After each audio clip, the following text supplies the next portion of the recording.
Edison Mariva, consigliere delegato Confcommercio del Veneto.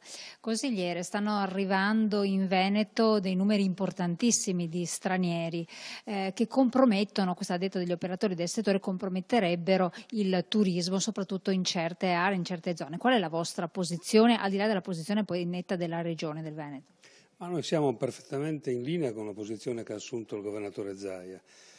Gliel'abbiamo anche sollecitata tempo fa, addirittura in campagna elettorale. C'è un problema di sicurezza. Gli immigrati nel nostro paese li possiamo ospitare se hanno un posto di lavoro. Cioè non è possiamo curarli con l'aspirina come vuol fare il governo italiano. Qui bisogna andare alle radici delle cause di questa immigrazione, che non stanno in Italia, stanno nei paesi di origine.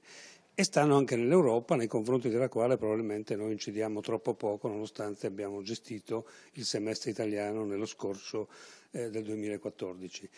Ci sono siti, soldi che girano, qualche cosa di poco chiaro anche sulle risorse date a chi li ospita, qualche caserma che affiora come a Treviso, ma io mi chiedo che il senso dell'ospitalità umanitaria dovrebbe in qualche modo, e non penso di azzardare, riguardare anche il sistema della Chiesa.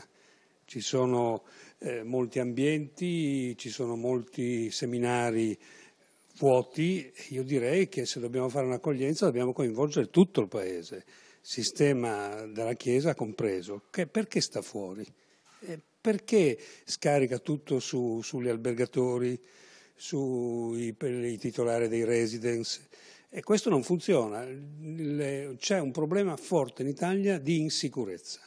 Noi ci sentiamo insicuri, non conosciamo il futuro, noi vogliamo avere garanzie di sicurezza e di non essere discriminati verso il basso come sta avvenendo. Quindi ha fatto bene Zaia, non so valutare dal punto di vista formale se il percorso che vuole fare porterà risultato, però ha fatto bene a urlarlo insieme al governatore della Lombardia e a quello della Liguria.